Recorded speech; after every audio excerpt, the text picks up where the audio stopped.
नमस्कार दोस्तों, स्वागत है आपका हमारे YouTube चैनल बिंदास पढ़ाई में। तो आज हम पढ़ेंगे इंडियन इकोनॉमी 1950 टू 1990 चैप्टर के बारे में। इसमें हम मेनली पढ़ेंगे कि इंडिया जब आजाद हुआ था तब से लेके 1990 के दौर तक, क्योंकि आजाद जब हुआ था भारत, तो भारत की इकोनॉमी की हालत बहुत ज्यादा खराब थी। ठीक है, भारत की इकोनॉमी को स्टैग्नेशन इकोनॉमी कहा जाता था क्योंकि उसकी हालत बहुत ही ज्यादा खराब थी। और उस खराब हालत की इकोनॉमी से हमने कैसे एक डेवलप्ड इकोनॉमी का एक नेम हासिल किया, उस पूरे पाथ को हम देखेंगे इस पूरे चैप्टर में। ठीक है, तो आइए चैप्टर को स्टार्ट करते हैं। सबसे पहले ये तो हम सबको पता है कि 15 अगस्त 1947 को हमारा देश आजाद हो गया। सारे लोग बहुत खुश थे, मस्त अपना खुशी मना रहे थे। ठीक है, लेकिन ये खुशी के साथ साथ एक और बहुत ज्यादा जिम्मेदारी की बात आ पड़ी थी हमारे देश के ऊपर कि हमारी देश की हालत बहुत ज्यादा खराब कर दी थी। कॉलोनियल रूल ने, ब्रिटिशर्स ने बहुत ज्यादा खराब कर दी थी हमारी इकोनॉमी की हालत। अब उस लंगड़ी इकोनॉमी को वापस कैसे पैरों पे खड़ा किया जाए, इसका बहुत ज्यादा बड़ी जिम्मेदारी हमारे ऊपर थी। तो इसके बारे में हमारे देश में सबसे पहली सरकार आई कांग्रेस की। तो कांग्रेस के लोगों ने बहुत ज्यादा सोचा इसके बारे में कि भैया कैसे हमारी इकोनॉमी को बेहतर बनाया जाए, अच्छा बनाया जाए। तो सबसे पहले इकोनॉमी को अच्छे बनाने के लिए हमें कौन सी इकोनॉमी फॉलो करनी चाहिए, ये सबसे पहला क्वेश्चन था हमारे लिए कि भैया कौन सी इकोनॉमी हम अपनाएं। तो जवाहरलाल नेहरू जो थे उनको सबसे ज्यादा पसंद आ रही थी सोशलिज्म इकोनॉमी। ठीक है, सोशलिज्म इकोनॉमी कौन सी इकोनॉमी होती है? यहाँ पे दो तरीके की इकोनॉमी होती है। ठीक है, सोशलिस्ट इकोनॉमी और दूसरी होती है कैपिटलिस्ट इकोनॉमी। तो सोशलिस्ट इकोनॉमी वो होती है जिसमें जितने भी प्रोडक्शन यूनिट है, जहां से प्रोडक्शन होगा गुड्स एंड सर्विसेज का, उनके ऊपर गवर्नमेंट का कंट्रोल होता है, फुल गवर्नमेंट का कंट्रोल होता है। ठीक है, जहां सामान को कैसे बनाना है, कब बनाना है और कितना बनाना है, इसका जो पूरा कंट्रोल होता है वो गवर्नमेंट के हाथ में होता है सोशलिस्ट इकोनॉमी में। लेकिन कैपिटलिस्ट इकोनॉमी में ये सारी पावर किसके हाथ में होती है? मार्केट के हाथ में, या फिर हम कह सकते हैं प्राइवेट के हाथ में, प्राइवेट कंपनीज के हाथ में। इसमें गवर्नमेंट का कोई रोल नहीं होता कैपिटलिस्ट इकोनॉमी में। तो जवाहरलाल नेहरू ने सोशलिस्ट इकोनॉमी सबसे ज्यादा क्यों पसंद आ रही थी जवाहरलाल नेहरू को? क्योंकि सोशलिस्ट इकोनॉमी जो है वो वेलफेयर देखता है, लोगों की भलाई देखता है, और कैपिटलिस्ट इकोनॉमी केवल और केवल प्रॉफिट देखता है। क्योंकि आपने देखा होगा कि प्राइवेट कंपनीज केवल और केवल प्रॉफिट के लिए काम करती है, लेकिन गवर्नमेंट कंपनीज आपके वेलफेयर के लिए भी काम करती है और प्रॉफिट के लिए भी काम करती है। तो वेलफेयर और प्रॉफिट दोनों एक साथ करती है कौन सी? Government companies. लेकिन प्राइवेट कंपनीज अगर आप देखेंगे तो केवल और केवल प्रॉफिट के मोटिव के लिए वो काम करती है। ठीक है, तो यहां पे जवाहरलाल नेहरू भैया को इसीलिए सोशलिस्ट इकोनॉमी सबसे ज्यादा पसंद आ रही थी। तो अब भैया प्राइम मिनिस्टर है, छोटे मोटे लोग तो है नहीं, तो लोगों ने सोचना स्टार्ट किया कि भैया कौन सी सोशलिस्ट इकोनॉमी अपनाई जाए या नहीं अपनाई जाए। तो क्या किया, बहुत बड़े बड़े ज्ञानियों ने क्या किया, उन्होंने बोला कि भैया ठीक है सोशलिस्ट इकोनॉमी हम अपनाएंगे, लेकिन इसमें एक बहुत ज्यादा खराब बात भी है, डीमेरिट भी है सोशलिस्ट इकोनॉमी का। तो सबने पूछा क्या है भैया डीमेरिट? तो डीमेरिट इसमें यह था कि इसमें केवल और केवल वेलफेयर का ही देखा जाता था। प्रॉफिट जो मैक्सिमाइजेशन था वो बहुत कम था इसमें, उसके लिए प्रॉफिट के लिए स्कोप बहुत कम था सोशलिस्ट इकोनॉमी में, और कैपिटलिस्ट इकोनॉमी में प्रॉफिट बहुत ज्यादा था। तो लोगों ने बोला कि भैया सोशलिस्ट इकोनॉमी के अच्छे अच्छे जितने भी चीजें हैं वो अपना लो, ठीक है, लेकिन बुरी चीज क्या है? प्रॉफिट इसमें कम होता है, तो वो हम बाहर फेंक दें। तो यहां पे इंडिया के लोगों ने बड़ा दिमाग लगाया और एक बढ़िया सी इकोनॉमी बनाई। कौन सी? मिक्स्ड इकोनॉमी अपनाई इंडिया के लोगों ने। ठीक है, मिक्स्ड इकोनॉमी अपनाई भारत के लोगों ने।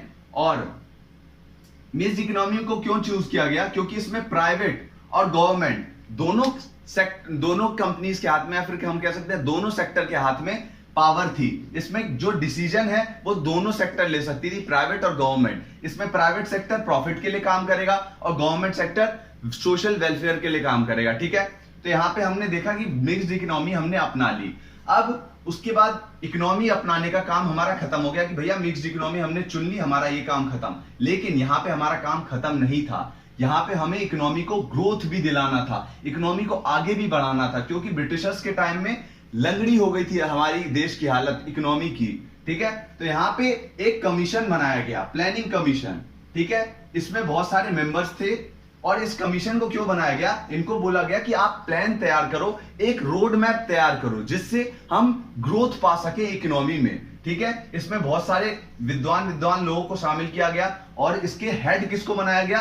इसका हेड बनाया गया प्राइम मिनिस्टर को। इसका चेयरपर्सन बनाया गया किसको? प्राइम मिनिस्टर को। और प्राइम मिनिस्टर कौन थे? अपने जवाहरलाल नेहरू भाई साहब। ठीक है, तो यहां पे 1950 में इसको बनाया गया था, प्लानिंग कमीशन को बनाया गया था।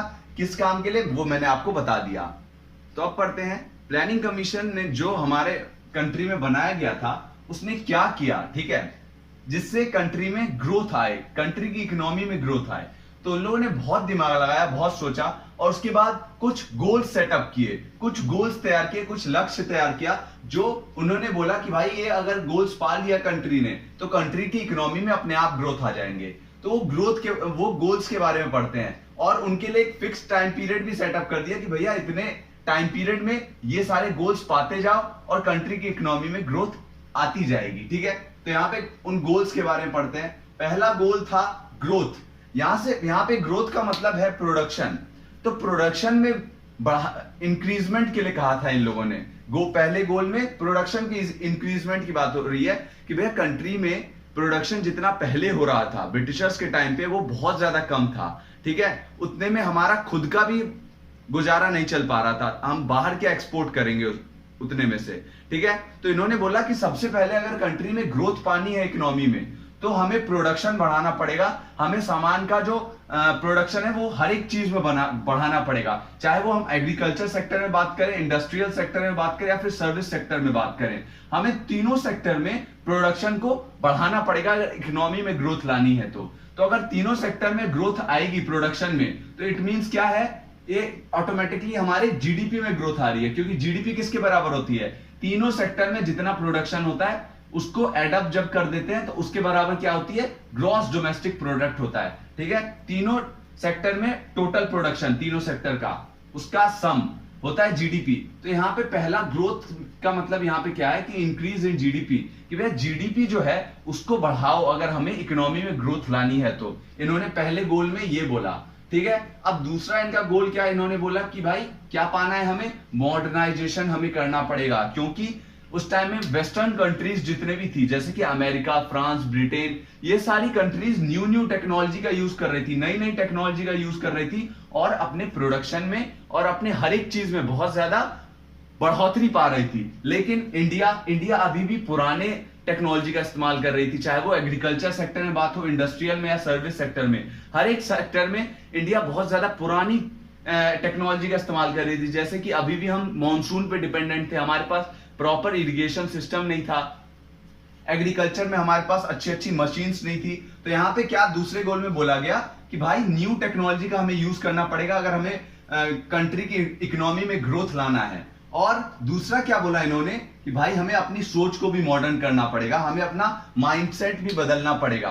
क्या माइंडसेट बदलना पड़ेगा कि भाई जो औरतें होती है वो केवल घर का ही काम करती है। इंडिया के लोग पहले ऐसा सोचते थे कि भैया औरतें जो हैं केवल घर के काम के लिए ही बनी है, लेकिन यहाँ पे दूसरे गोल में क्या बोला गया कि ऐसा अगर माना गया तो यहाँ पे औरत का जो मैन पावर है वो तो वेस्ट चला जाएगा। अगर हम औरत के मैन पावर को भी साथ में मिला लें, जो मर्द है उनके मैन पावर थे, तो यहाँ पे प्रोडक्शन हम बढ़ा सकते हैं, क्योंकि लेबर भी हमें ज्यादा मिलेगी। एग्रीकल्चर सेक्टर में बात कर ली जाए, इंडस्ट्रियल में, सर्विस में, अगर दोनों जो जेंडर है वो अगर दोनों मिलके साथ देगा तो यहाँ पे हम प्रोडक्शन जो है अपने आप बढ़ा सकते हैं। तो यहाँ पे क्या बोला गया कि हमें अपना माइंडसेट भी चेंज करना पड़ेगा। वुमेन को भी उतना ही राइट देना पड़ेगा जितना मैन के पास है, वुमेन को भी उतने चांस देने पड़ेंगे जितने मैन के पास है। ठीक है, तो यहाँ पे दूसरा मॉडर्नाइजेशन था। तीसरा गोल था सेल्फ रिलायंस। सेल्फ रिलायंस का मतलब होता है आत्मनिर्भर बनना। तो भारत आत्मनिर्भर कैसे बन सकता था, क्योंकि ब्रिटिशर्स के टाइम पे बहुत ज्यादा भारत जो था वो दूसरी कंट्रीज पे डिपेंडेंट हो गया था, चाहे वो एग्रीकल्चर सेक्टर में बात की जाए, इंडस्ट्रियल सेक्टर में, सर्विस सेक्टर में। इन तीनों सेक्टर में प्रोडक्शन जो था वो बहुत कम हो गया था। हमारे खुद के गुजारा करने तक के लिए हमारे पास सामान नहीं था, तो हमें सामान बाहर से मंगाना पड़ रहा था, तो हम डिपेंडेंट बहुत ज्यादा हो गए थे। अब इस डिपेंडेंसी को खत्म करना था अगर हमें इकोनॉमी में ग्रोथ लानी थी तो यहाँ पे क्या करना था? डिक्रीज इन इंपोर्ट, कि भैया हम जो बाहर से सामान मंगा रहे हैं उसको कम करना पड़ेगा, इंपोर्ट को कम करना पड़ेगा। और क्या करना पड़ेगा, जिन सामानों का हम इंपोर्ट कर रहे हैं क्यों ना हम उसको अपनी ही कंट्री में बनाएं। ठीक है, पहले ब्रिटिशर्स के टाइम पे हम जिस सामानों का इंपोर्ट कर रहे थे वो क्यों ना हम अपनी कंट्री में ही बनाए, तो हमें बाहर से मंगाने की जरूरत ही नहीं पड़ेगी, हम आत्मनिर्भर बन जाएंगे। जितना हमें यूज करने के लिए चाहिए वो हम खुद से प्रोड्यूस कर ले रहे हैं, इसी को बोलते हैं आत्मनिर्भर बनना। ठीक है, तो यहाँ पे तीसरा गोल हमने पढ़ लिया। चौथा था इक्विटी। इक्विटी का मतलब होता है इक्वालिटी पाना, क्योंकि उस टाइम में भारत जो था बहुत ज्यादा गरीबी थी, भारत में बहुत ज्यादा गरीबी फैली हुई थी, क्योंकि अभी अभी भारत आजाद हुआ था किससे, अंग्रेजों के शासन से, और अंग्रेजों ने पूरी तरीके से भारत को लूट लिया था। तो यहाँ पे ये जो गरीब लोग थे उनको थोड़ा सा उनकी स्थिति को सुधारना बहुत ज्यादा जरूरी था अगर इकोनॉमी में ग्रोथ लानी थी तो, क्योंकि पोवर्टी इकोनॉमी में ग्रोथ लाने के रास्ते में बहुत बड़ा एक कांटा है। ठीक है, तो यहां पे हमें क्या करना था, प्रॉपर डिस्ट्रीब्यूशन करना था रिसोर्सेज का different section of the society के बीच में, जिससे कोई भी आदमी पुअर ना बचे और पोवर्टी को कम किया जाए, और जो मिनिमम स्टैंडर्ड ऑफ लिविंग है जैसे कि पर्याप्त मात्रा में भोजन, एजुकेशन अच्छा, हेल्थ फैसिलिटीज अच्छी, कम से कम जो मिनिमम स्टैंडर्ड ऑफ लिविंग है वो हर एक आदमी को प्रोवाइड किया जाए कंट्री के, तभी इकोनॉमी जो है वो ग्रोथ कर पाएगी। अगर ज्यादातर जनता पुअर ही रही तो यहाँ पे कंट्री जो थी वो ग्रोथ नहीं कर पाती। तो हमने देखा कि भाई 4 इन लोगों ने गोल सेटअप किए कि अगर हम लोगों ने इनको पा लिया तो अपने आप कंट्री की इकोनॉमी में ग्रोथ आ जाएगा। ठीक है, तो यहाँ पे पहले पार्ट में केवल इतना ही। धन्यवाद आपका इस वीडियो को देखने के लिए। अगर आपको वीडियो पसंद आई हो तो प्लीज वीडियो को लाइक कीजिए, शेयर करिए एंड चैनल को सब्सक्राइब करिए। धन्यवाद।